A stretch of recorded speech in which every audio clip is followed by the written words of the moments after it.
Okay, so we've been talking about three-dimensional figures. Here's a three-dimensional figure that, if you look closely, is made up of square faces, and it actually has 6 of them. And when you have a six-sided figure with square faces, it is called a cube. Now, one cool thing about three-dimensional figures is that we can represent them in a two-dimensional form.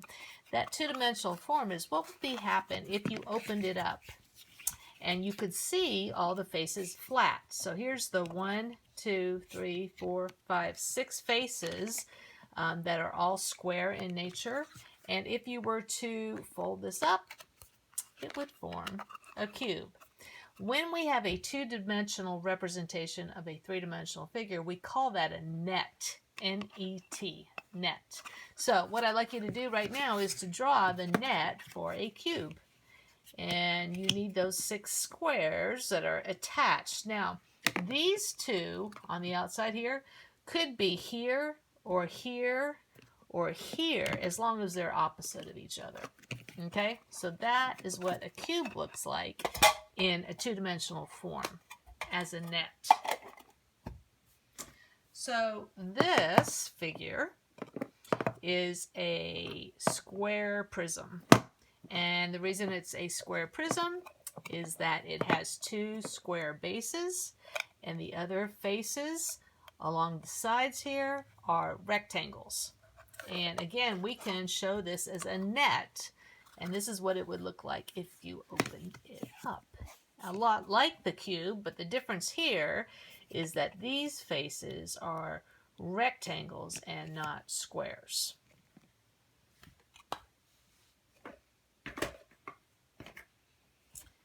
Here's another prism. This one happens to have a triangle base, 2 of them. That's what makes it a prism. The other faces are rectangles. So what is that going to look like when we open it up?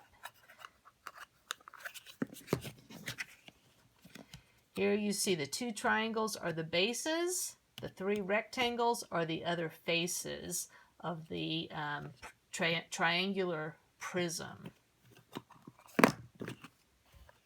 All right, this time I'm going to show you the net, and I want you to figure out what kind of figure it is. Kind of a cool looking thing.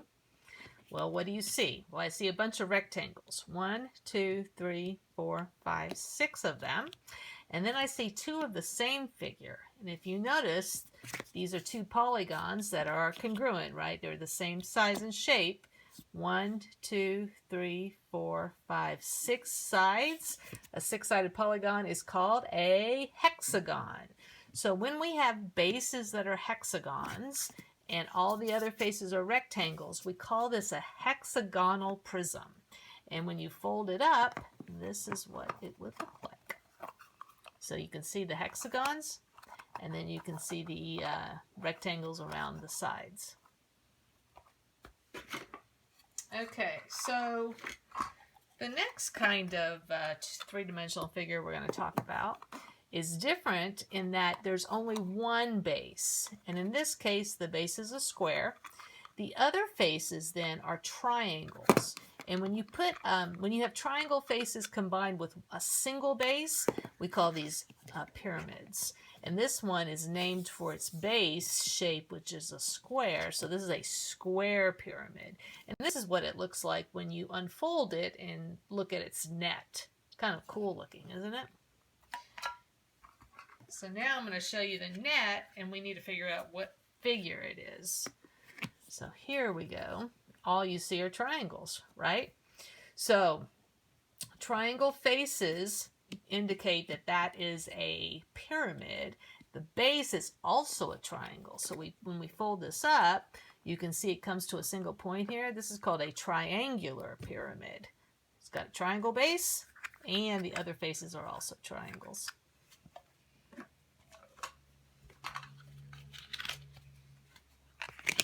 What do you think this is?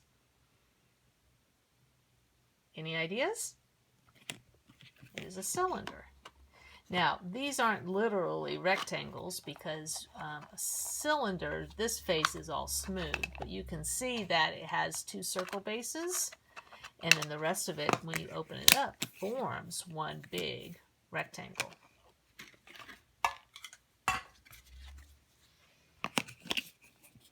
What do you think this is? Well, you can very clearly see the circle base here. And these aren't really triangles, they're just curves that when you put them together form a cone.